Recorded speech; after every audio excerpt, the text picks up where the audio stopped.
there are actually fewer active shows today than there were in 2018. So you could make the case that there are more shows available for a listener to find in a podcast app, but it's actually less crowded than it was 5 years ago. There is limited real estate for a person's time, but your category might have 5 competitors or 3 competitors or no good competitors. Podcasting is still easier in terms of competition. I think when we think about like what's working now, what's the opportunity right now, this is one of those evergreen things is. So I was listening to an episode of the Tim Ferriss Show a while back. This was probably from sometime in 2024 that he recorded it. He was talking about how he was thinking about what his future was in podcasting. And he was kind of like, I've been at this a long time. It used to be super easy to get, be in the top 10 of all shows. First world problems for Tim there. And now it was getting harder. He's in, the top 50, top 100, but just how much harder podcasting has got. And it had got him thinking about like, do I want to continue putting in the effort that I'm putting into this? And then more recently, I saw that Amy Porterfield, another early podcaster who got a lot of people into podcasting, is doing a big pivot and rebrand of her show. It's not shutting it down, but it's a big shift. And I thought these two things were really interesting from these long-running shows that are kind of talking about how it's harder to podcast and how what used to work isn't really working anymore. And so I figured it might be worth digging into, is it actually harder to grow now? I mean, the funny thing about this question is people have been saying this for as long as I've been in podcasting. Back in 2008, people were like, it's too late. We missed the boat. It was easier before. This question is as old as podcasting, but it is relevant right now. Yeah. And, it strikes me that you're actually the perfect case study here because your first show launched in what year? 2008. Okay. So first show, 2008, you have just launched a new show in 2025. So you've been producing podcasts, and there's, I think, been several in between there for a long time. And so I'm curious about your personal experience launching shows, gaining traction, building an audience. How is it different now than it was back then? There are definitely things that were maybe easier back then. For example, back then, the biggest podcasting platform was Apple Podcasts. And if you got in new and noteworthy, you really could grow your show fast. One of the shows that I did back then, I think it was my second podcast I launched. I learned all the tricks. How do you get into new and noteworthy? And there was a few things you could do and got it into new and noteworthy. And the Apple charts were really important. All of that's probably harder now and also less true now. Apple's just not as important as it was. And it's harder to get into new and noteworthy and to chart in Apple Podcasts. More competition from celebrities and, big name Conan O'Brien's and all them coming in. On the other hand, it just feels kind of the same to me. My new show, I don't know, what's it doing? We only do an episode every 2 weeks. And it looks like every episode in the first 30 days, episodes are getting about 685 downloads. So okay. I feel like, in some ways, that's more than I would have had at this point, especially only being 7 episodes in or something. Generally, if you're publishing more episodes, like if you're publishing weekly, you probably grow a bit faster. But yeah, I feel like it's about the same. A lot of this is dependent on a bunch of factors that I'm sure we'll get into. I don't know if it's any harder now. In some ways, it might be even easier as well. And maybe we can talk about that. Yeah. And, actually some of the data that came up in the 2024 Podcast Marketing Trends Report kind of speaks to both sides of this, where it seems like it both speaks to the fact that it is harder for many shows to grow, but also that it is either easier or there is more potential upside for shows that do figure out how to grow. And so going through some of the results from the survey here, one of the big ones here was the year over year and month over month growth rates. And so now this was the second year of the report. So we actually had something to compare to the previous year. And there is a huge, massive caveat to this data in that the Apple iOS changes happened over this span. And so just shows across the podcast industry declined in the number of downloads, but that I adjusted for that. And this is still well beyond what the Apple iOS changes would account for. And so looking at the year over year annual growth rate from the calendar year of 2023 was 1.3%. So basically shows who submitted to the survey almost did not grow whatsoever. And so, yes, part of this was that they were getting lower downloads reported from Apple Podcasts.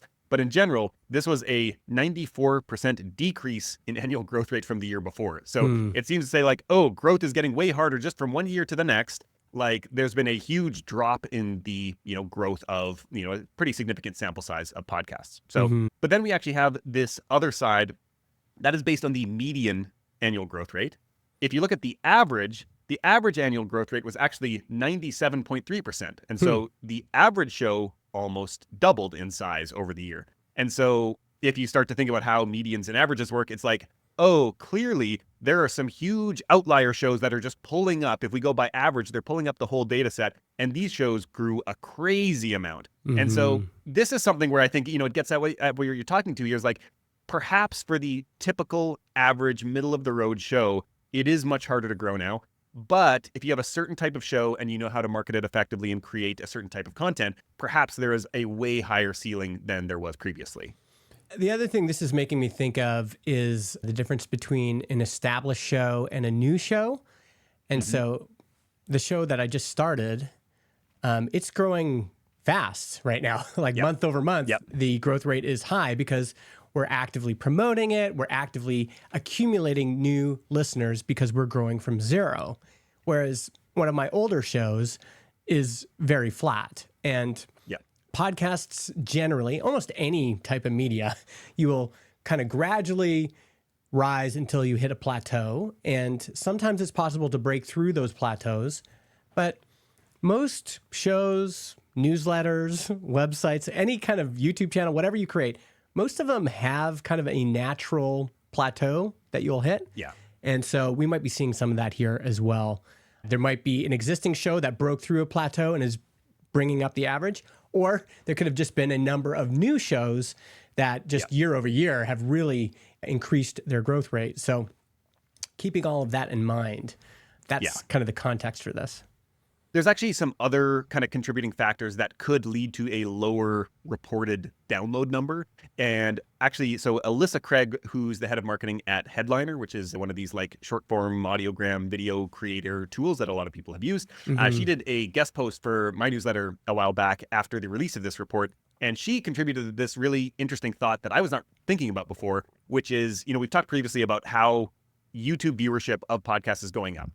Those are not being reported as downloads in your podcast hosting platform. And so when I did this report, I asked people to go to your podcast hosting platform and input how many downloads did you get each month. I asked for like total YouTube viewership, but not on a month by month breakdown. And so as we see people starting to post videos on Spotify, those downloads are now not showing up as aggregated in your hosting provider. And so there is this fragmenting of data where it's possible that many shows have actually grown by total viewership or audience size, but the reported downloads in your podcast hosting platform is actually stagnant or even going down, even while your audience has grown. And so I think that this is one of the things that, as I've started to talk with some people about this, they're actually like, they didn't connect the dots. They're like, oh yeah, I've been feeling so bad about my podcast, but actually YouTube has doubled or tripled over the past, 6 months. Oh, maybe that's what's happening here. And so it could be that you might be like, oh, something's really wrong with my show. And actually it's just masking other forms of growth. Yeah, that's a good point.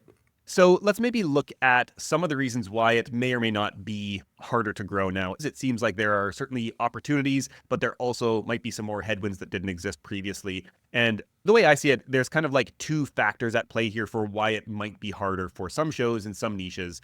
And those are increased competition, which may or may not be true, and kind of changing tastes or a kind of like raise of the bar of expected quality from podcasts in general. I think that one's probably pretty clear that that's true. But let's maybe start on the competition side. And you mentioned like when you got into podcasting way back in the day, Conan O'Brien was not podcasting. This was not really a celebrity medium. You could say it was kind of like a backwater content channel. And now it is fully mainstream. And so we have seen Disney is into podcasting, Netflix is into podcasting, Amazon's into podcasting, and all host of celebrities. So I think there's both a like potential density increase of competition where there may be more creators, more shows that you're competing with. But there's also this kind of star power that you're competing with too. What's your take on what a solo creator who's starting a new show is up against nowadays? Yeah.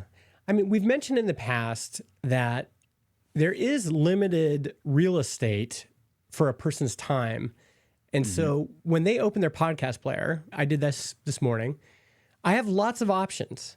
And there are shows that would have normally been my first go-to, like This American Life, where I would listen to every episode. But now it's like there's just so many good shows, they get bumped down. So yeah, there's more good shows to choose from. This differs depending on your category. But in general, like every listener only has so much listening time allocated, and that might be an hour a day if you're lucky. Well, if your show's an hour, you're competing with, all of those other shows that have hour episodes that day. So I think that has gotten harder. Back in the day, I remember being hungry for I need more. Like I would run out of podcasts to listen to. I haven't had that problem in a long time. And, this gets into a bit of an interesting dichotomy of how you look at the data. So there are more podcasts that have obviously ever been created. That number is always going up. There are always more new shows being created. They're not going down. We're not subtracting shows that we're erasing them from history, writing them out of existence. That show never existed. So the total number of shows that are findable online somewhere is going up. If you look at the number of active shows, and so this is shows that have been producing or had published an episode in the last 30 days, there are actually fewer active shows today than there were in 2018. So this is even before the 2020 boom, COVID boom of podcasting. In 2018, there were 525,000 active shows. As of the end of 2024, there were 332,000. So actually a pretty significant drop. So you could make the case that there are more shows available for a listener to find in a podcast app, but of the shows that are actively producing episodes, which are generally the shows that new people are subscribing to, it's actually less crowded than it was, now over 5 years ago. Yeah. And as we've mentioned before, not all of those 332,000 shows are any good.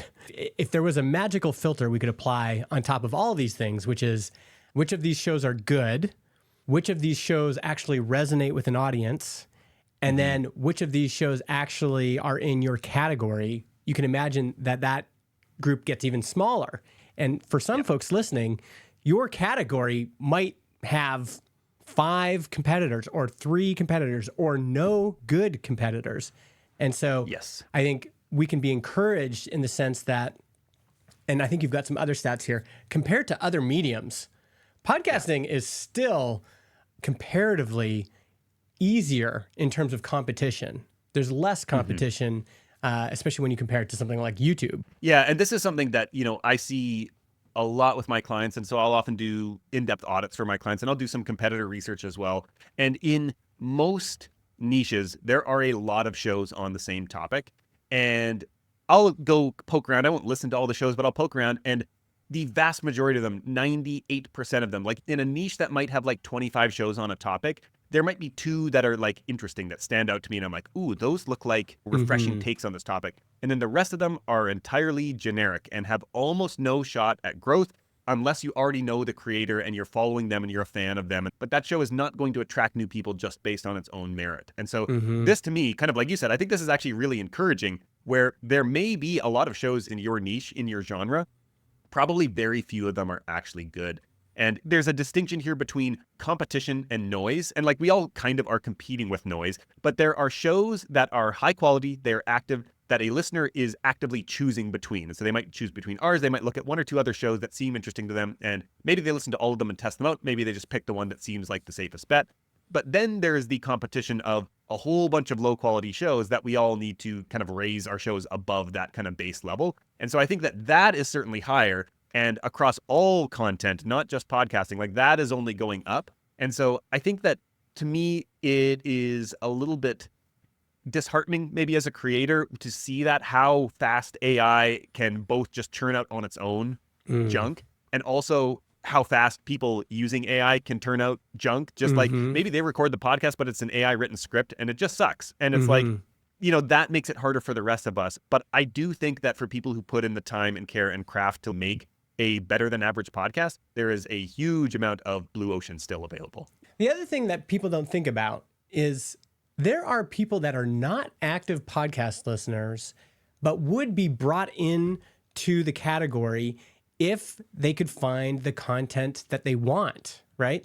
I even think about like in the comedy category, you think there's all these juggernauts, Joe Rogan and Mark Maron, and you think, wow, like there's no way that anyone could create a space in there. And then you've got this phenomenon like Kill Tony, which Yeah. that show is just very different and attracts a different audience. I think he brought a lot of new people into podcasting. And that's because people might resonate with a particular host, a particular format, a particular topic. And they're like, oh, well, if I have to go to podcasts to get that, then I will. I was just talking to somebody outside here in my co-working office, and he was talking to a coworker who has just gotten into podcasts because they want to get it more into history. And they found this podcast about Napoleon. And so they're listening to 300 episodes on Napoleon.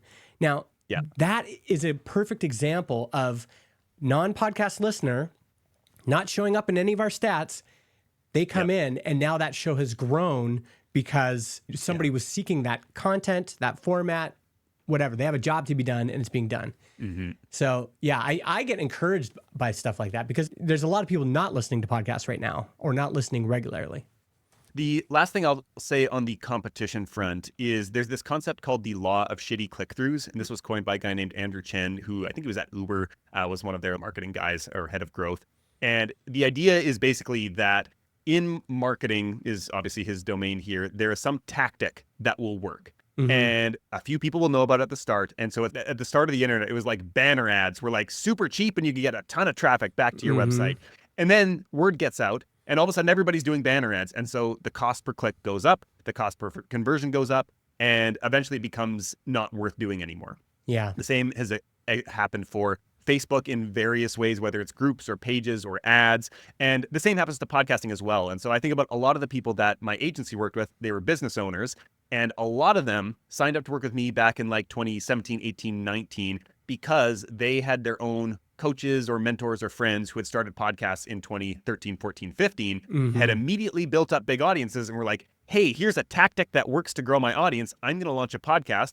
I'm not going to put too much thought into the concept development. I'm just going to host a show, have my friends on and interview them, and I'm going to grow an audience like all those other people. And so you still get this proliferation of shows who a lot of times people have been thinking about doing a show for like 5 years, but they're still anchored in this old world way of podcasting where it's like, you can just start a show and you'll grow an audience around it. And they're like, 5 of my friends did it. And so I've just been waiting to pull the trigger, not realizing that actually the bar has shifted quite a bit, which I think actually transitions into this kind of next idea around like tastes change and expectations change around, a medium as a whole, but then also within any one niche or, content channel, anything like that. And I'm wondering, like, this is maybe something that you can specifically speak to of like the type of content you would have created 10 years ago within your community versus the type of content you would create now is probably vastly different. Oh, yeah. I mean, in the business category, the big trend used to be doing these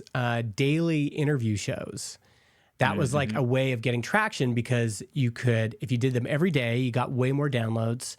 And the charts and the algorithms were not super smart. And so they would just interpret like all of these downloads for the show means it's a popular show and it would go to the top of the charts. You don't see people doing that as much anymore. If you were going to copy that tactic, I mean, maybe you could copy it again for this generation, it would work. But interview shows in general used to be, even when I started, it was fairly novel for a founder to get approached and say, hey, do you want to be on my podcast? Now, people of note that get a lot of requests are kind of like, how many downloads you got? I'm not going to waste my time. Yeah. And so the bar has shifted for sure. There's still ways in, there's still creative ways to do all those formats. There's still green space there, but it's definitely shifted. The one thing that hasn't shifted is a creator that comes into a space and has an instinct about what might resonate, and then they pursue that. That's not always going to work, but if you've been in a space for a while and you're like, oh, you know what everyone's missing? Everyone's missing this. And then you come out with that and you execute on it well, that's a strategy that will never go out of style. For this space, what can I bring here that would resonate that's not being done that I think would attract an audience? That I think is, you get really into the art side of this, where it's like this, you can bring some strategy to it, but it's kind of comes out of something that you have just been immersed in the space. You have been able to connect the dots in a way that nobody else has. And I was talking with a potential client today, They actually have a very successful show already, very long running, and they're doing something like 400 or 500,000 downloads a month, something like that. So big show. But they look at some of the shows at the top of the charts and they say, we're kind of talking about a lot of the same content here. And it's in let's call it the broad self-help category. And so shows at the top of the chart are Mel Robbins. So biggest show in the world right now. So Mel Robbins is broad self-help. It's, accessible to a lot of people. And that show is newer than this show from this potential client I've been talking to. And they're kind of wondering like, what's going on here? And it's like sometimes when you think about self-help, a lot of these ideas have been in constant circulation and recirculation for at least 100 years, if not longer. You could look at like Ryan Holiday, the Stoicism. He kind of revived that in many ways, maybe not entirely single-handedly, but did a lot of that. But like those ideas, thousands of years old and are now still relevant. And so I think you're right. It's not only that you've seen something that somebody else hasn't seen, but that you're often able to articulate it and package it for the moment. And I think that this is where a lot of times shows that have been going for a while and feel it's harder now, it's kind of like they've become out of sync with the culture. And I think that this is the natural life cycle of any business creator is if you can get it to the point where things start to work and you gain traction, you begin to take your foot off the gas a little bit and are not quite so like in the grind, doing the research, talking to people, because now you're worried about these, like running the business or whatever it is. And pretty soon you find yourself out of step with where tastes have shifted. And so I think that this is one of those things that is so hard to do because you're juggling so much. But it's something we all need to be aware of is like, this is happening. We're like in the middle of a river. And if we try to like anchor ourselves down, like everything is going to go flowing by us and we're quickly going to be behind. The other thing, this is not going to be a popular take. So I'll just bring it on. I'll just say it. And again, I know what it's like to be a creator. I know how hard it is. I think if your show's not growing, that is an opportunity for you to ask some hard questions. And I'll just illustrate this with an example. There was a show that I really liked because the content was what I wanted to learn about. But the host's voice, their microphone quality, that part always grated on me. They could have probably fixed it with some speech coaching or whatever. But as soon as another show showed up, where the host was just better spoken, more engaging, more entertaining, I switched. And I'm sure that creator was like, what happened? This show used to be popular and now what's going on? And as creators, if it's not resonating, there's got to be a reason. It could be you're not marketing it enough, but there's some other things that I think are worth looking at. Maybe the format of your show isn't quite right. Maybe you need to bring on a co-host. Podcasters that are at the top of their game and have been doing this for a long time are constantly reevaluating and adjusting. And so Tim Ferriss might be like, you know what? I've been doing this show for a long time now. Is this still worth doing? And Amy Porterfield's probably saying, okay, we've been doing this show a long time. Our goal is to grow. Are we just going to keep doing the same old thing? Because there's more competition than ever in our space. What are we going to do about it? And that means taking a hard look at everything. What is potentially not working? And I'll just refer back to our episodes on doing listener research. That's why that's so important. Have a question in there, a box where people can put unfiltered opinions on your show. It's hard. I've done this, and people have said some things that hurt my feelings. But I want to create things that have resonance. And if I'm doing things that are impeding the show's growth, I want to know about it. So I think that's the other thing that you can look up here is, competition's better. You know what? Conan O'Brien, he is a practiced, well-oiled machine. He is a good entertainer. And if you're going to head-to-head with him in the comedy talk space, it's going to be tough. What are you going to bring to the table that he's not? And you don't have to be exactly like him, but you've got to bring some sort of A game that's going to be able to compete at his level. Stand-up comedy is such a good example of this because there are different types of people that win different ways. Norm Macdonald was one of my favorite comics, and he was just weird and irreverent and very different than Mark Maron or Joe Rogan or Conan O'Brien. So there's a way to do this, but you got to bring your A game, whatever that is. I think there are infinite ways to differentiate yourself, and not all of them are going to be winners. But I think that the hard thing is it's about actually seeing the negative space. I've never taken any art classes, but I've heard that one of the exercises that they get you to do is draw a chair, let's say, not by drawing the chair, but by learning to see the space between the chair legs. And it's like you're learning to see what's not there. And I think that this is a super valuable skill for any creator to both immerse themselves in their space and be able to objectively, it's going to be painful at the start when you see all these other shows. Most of them are going to be better than you if you're just starting out. But that's actually the only way to be able to see that negative space and understand, for one, like what's not in existence right now. But the other thing is the cliches. And so I think that this is like one of the easiest ways to stand out is to do this research, to just go read all the descriptions of 25 shows in your space, and you will realize, like I guarantee it, if there are a significant number of shows in your niche, you will see the same language pop up again and again and again, and make a spreadsheet of this.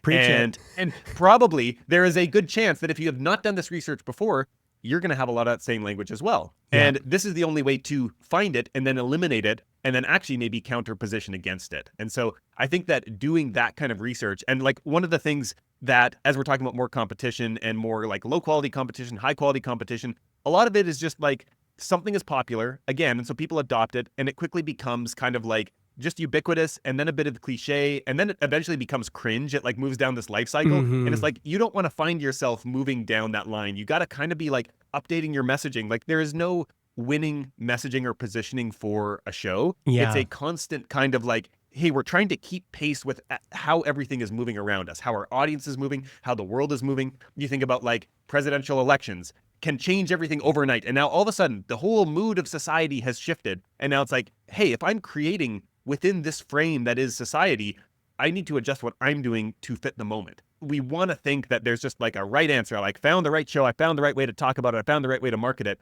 But really all of this is a constantly shifting kind of like Rubik's Cube that we're always trying to like one face changes and then we got to adjust the other ones to bring it back in alignment. Yeah. I love when you were talking, the line that came in my head is to continually ask what resonates now.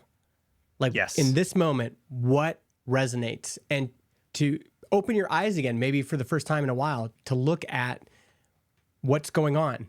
What are other people doing that I'm missing? What are the listeners feeling now? Are they feeling like, whoa, wait, you're talking about something that happened 5 years ago, or you're using language that was like from 2020?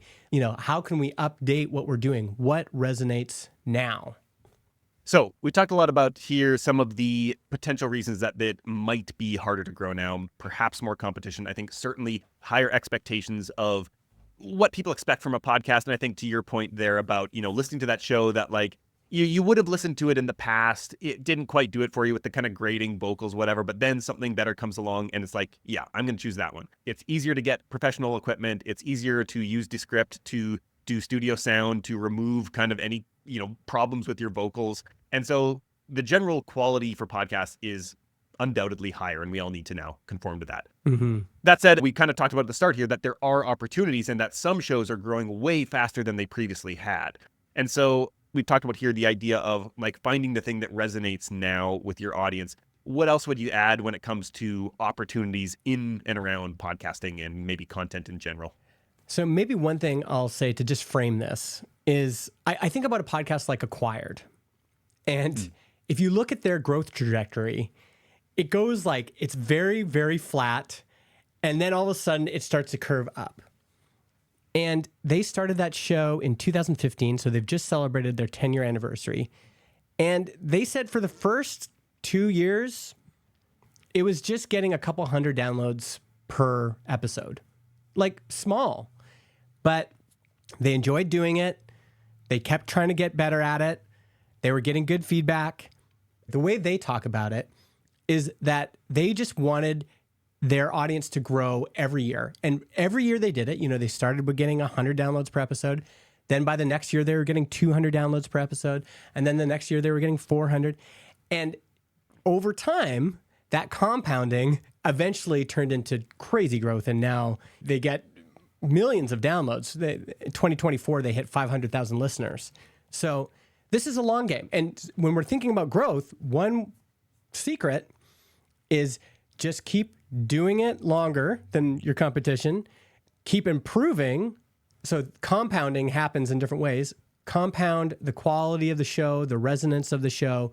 Just keep doing that and you'll grow. That is the most underrated growth opportunity is you've started and now, okay, what are you going to do? And it's just like putting one foot in front of the other and just improving. And okay, I'm going to try to grow my audience every year and that's going to compound.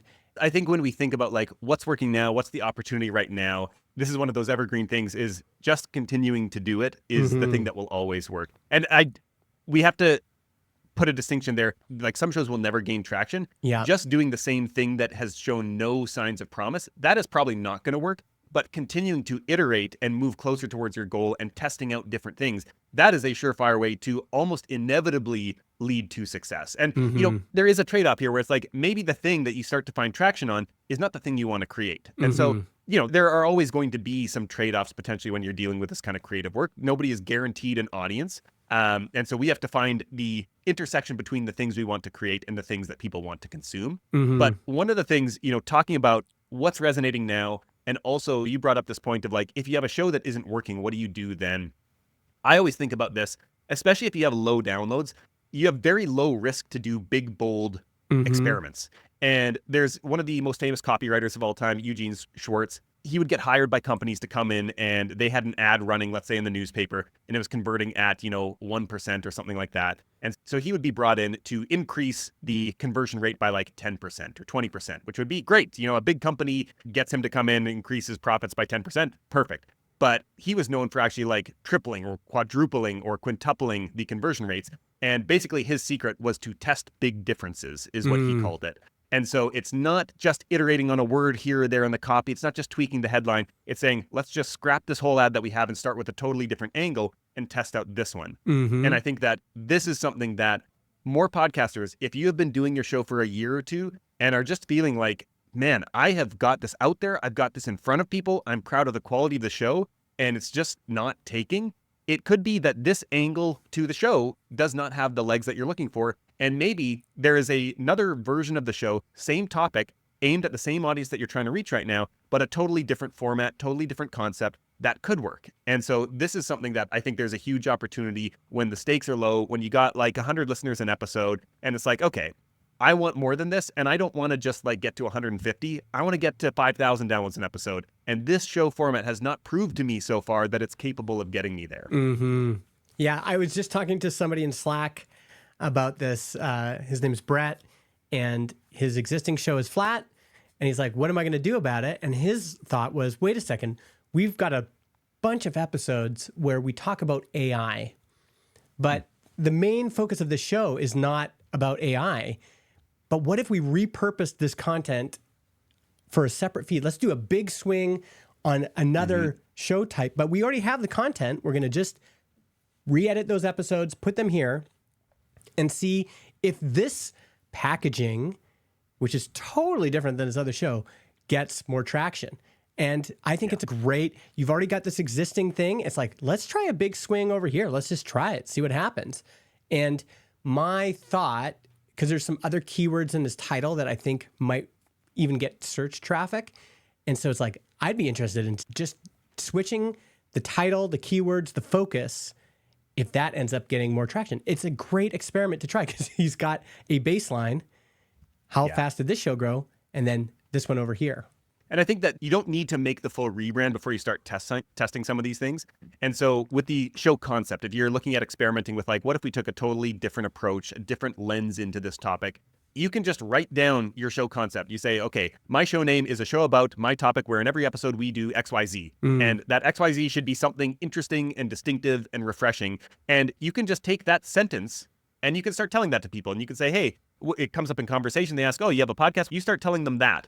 And that's not actually what your current show is, but you start to gauge like, do I get that eyes light up moment where they're like, oh, that sounds really interesting. And if they say, where do I find that? You say, well, okay, if you can find it here, it's actually under a different name right now. I'm making some changes. I'm moving to this new format. But now you're like, okay, I've got a data point that people are interested in that. You can, do polls. You could say to your existing audience, I'm thinking about starting a spin-off podcast. I've got these 3 new ideas I'm thinking about. Which do you like best? And so now you can kind of like validate the show concept idea and just see like, what are people interested in? What are people like clicking on when I talk to them? What are they getting excited about? And then you can do the same thing a little bit within the existing show format. And so without officially changing your concept name, you can just say, hey, let's try some bonus episodes where I'm going to experiment with a different format. And if I get feedback that people like this, if I feel like it's exciting to me, maybe that then kind of subsumes the existing show and I do a proper rebrand. And so you don't need to like go all in and pull the trigger on all these changes sight unseen up front. You know what that made me think of is in the software business, there's this saying that the worst thing that can happen when you launch a new software product is that you get $500 of recurring revenue right away. Because then it's like, oh, I've got customers here. I got to serve these people. It validates it enough that you're like, okay, there's something here. But then so many of those businesses don't grow past $500 or $1,000 of revenue per month. I think the same thing happens in podcasting where people put out a show and all of a sudden they're getting 1,000 downloads per month. And they're like, oh, I've got traction here. This validates that the concept is good. But what they're not seeing is the adjacent possible. I know we have listeners that are working on shows that have some traction, but aren't achieving the goals that the creator has for that show.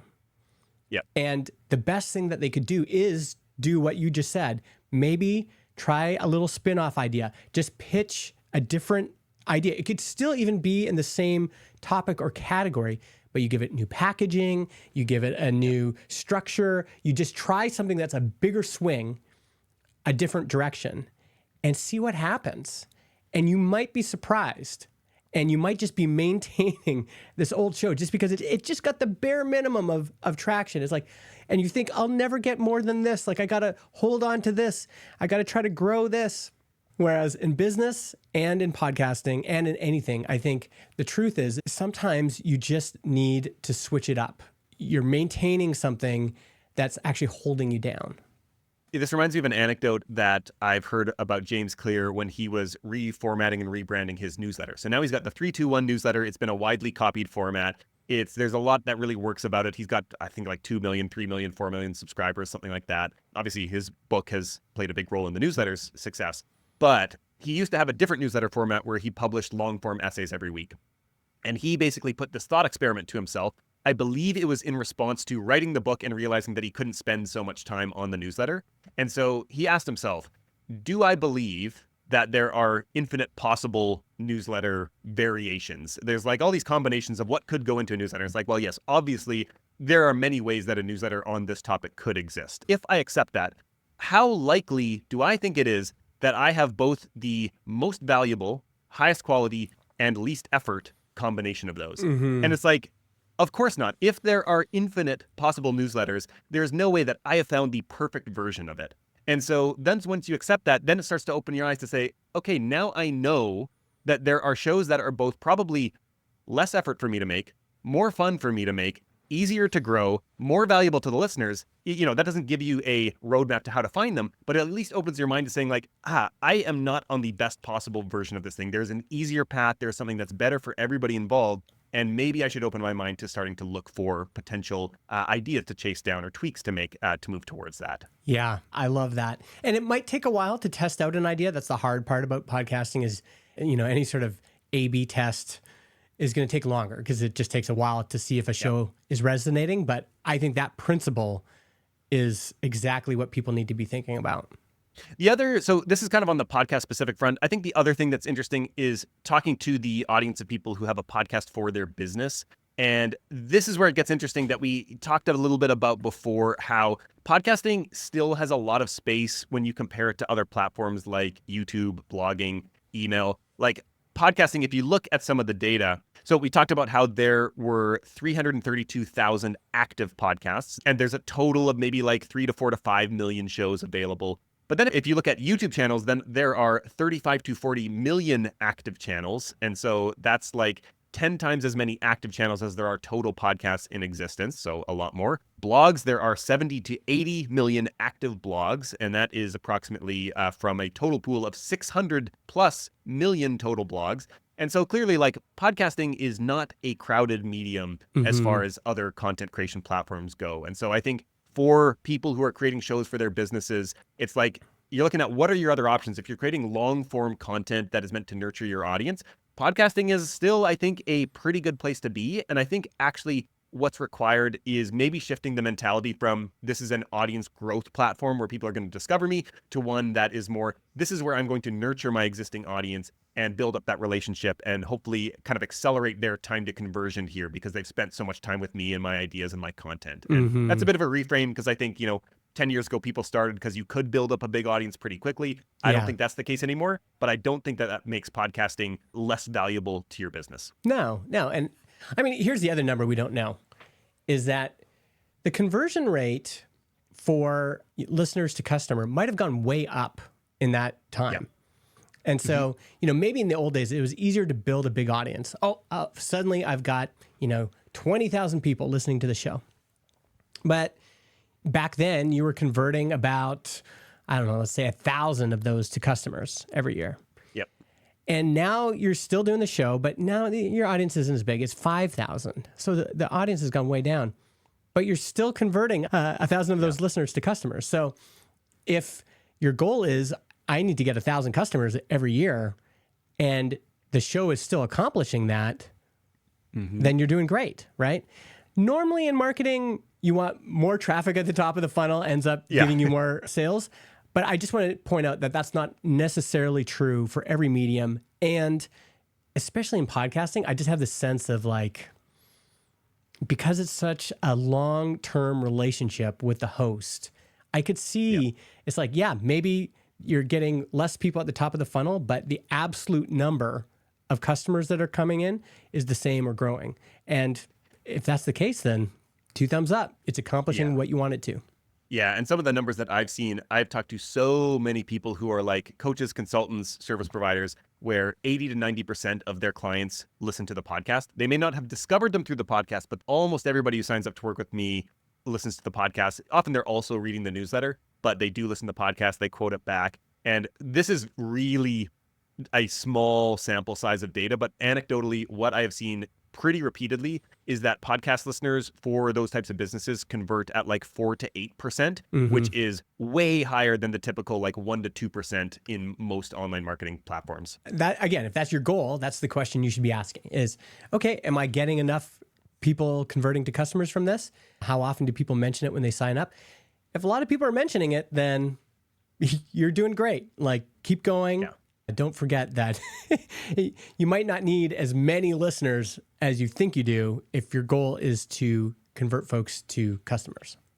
So kind of closing out this idea on opportunities, I think we talked about taking big swings, reinventing things. We have talked about repeatedly throughout this season the opportunity or threat of video. I think there is a countercurrent to ride by doubling down on the craft of creating audio first, audio only experiences. And I think that this is something that it's both blending, becoming a student of the craft of podcasting and the medium of podcasting. What is a great podcast, as well as understanding what is your audience looking for and how can you create a show that is not trying to compete with YouTube and the type of content that does well on YouTube, and offering a refreshing alternative that is maybe a bit of a reprieve from the noise that exists elsewhere. And so I think that this is one of the opportunities that podcasters have not really taken seriously enough. I think a certain subset of podcasters takes this really seriously. And I think about the NPRs and the public radio folks, this is their bread and butter. But I think there is more opportunity for more indie creators, people who are creating shows for their businesses, to really lean into what makes audio special and really double down on that. Yeah. James Cridland has that quote where he says, podcasting is something for my ears when my eyes are busy. I think that's great. Was it Michael Osborne that said, podcasting is where I go to escape the internet? Yes. And I love that. I think that framing is so great. And again, then as podcast creators, we can lean into that and go, if my competition is this hyperactive, addictive TikTok feed, so people are trying to get, let's say they're trying to get information about the catering business through TikTok and Instagram. Well, what are the disadvantages of that platform? Well, I end up scrolling for hours and hours and hours. It's very hyper. It's short form. those are the disadvantages. Okay, so what can I offer as a podcast creator for people interested in the catering business that they can't get there? What would the format sound like? And the idea that people are either taking a walk with you, they're taking a drive with you, they're doing some chores with you, that framing, I think, can even help go, okay, what mode are people in right now? And yeah, crafting your show around that. And then putting it right in your podcast marketing. Hey, if you're tired of bite-sized TikTok content and influencer bros and, all the toxic stuff that's going on over here, this is a reprieve over here. I've designed the show to be a calm place where we can really dig into a topic at length. If that's for you, take a walk with me as we talk about the catering business. That's, I think, an underrated approach.